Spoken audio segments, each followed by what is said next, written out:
आज हामी एउटा विशेष दिनको बारेमा कुरा गर्दैछौँ। माघ महिनाको शुक्ल पक्षमा पर्ने तिलकुन्द चतुर्थी। यो दिन त विवेक र ज्ञानका देवता भगवान गणेशलाई समर्पित छ, होइन? हो, एकदम। शास्त्र अनुसार चाहिँ आजकै तिथिमा भगवान गणेशको जन्म भएको मानिन्छ। ए, हो र? त्यसैले यसलाई गणेश जयन्ती पनि भनिन्छ।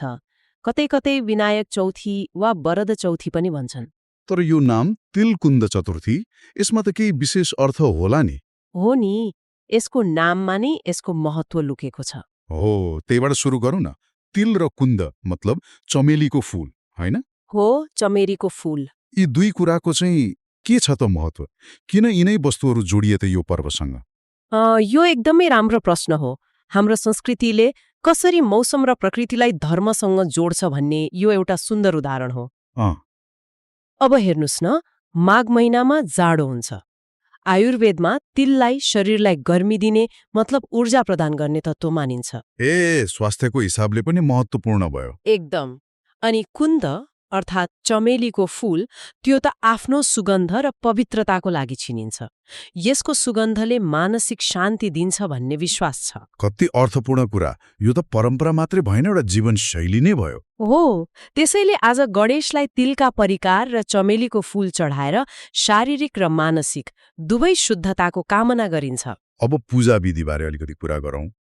यस दिन व्रत बसेर साँझमा पूजा गर्ने चलन छ, होइन र? हो, सामान्यतया दिनभरि व्रत बसेर साँझमा चन्द्रमाको दर्शन गरेपछि पूजा गरिन्छ। यसको कुनै विशेष प्रक्रिया छ?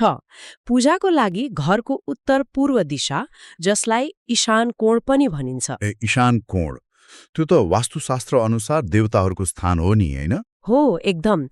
त्यहाँबाट सकारात्मक ऊर्जाको सञ्चार छिटो हुन्छ भन्ने मानिन्छ।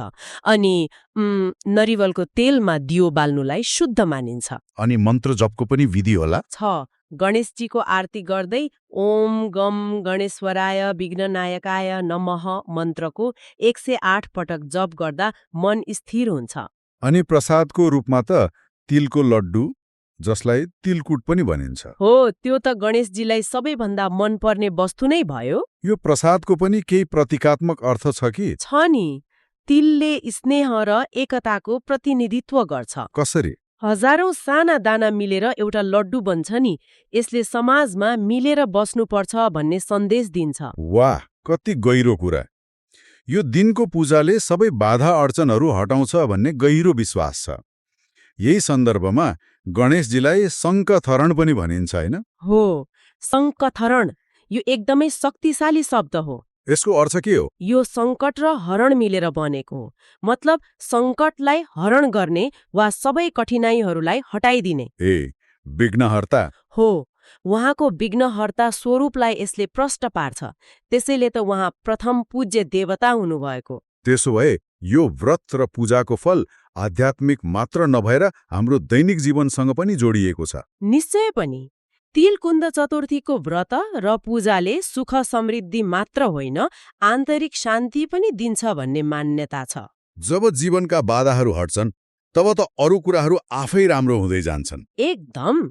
व्यापार व्यवसायमा उन्नति हुने, घरमा सुख शान्तिको वातावरण बन्ने, यो एक किसिमले आफ्नो जीवनलाई पुनः व्यवस्थित गर्ने अवसर हो।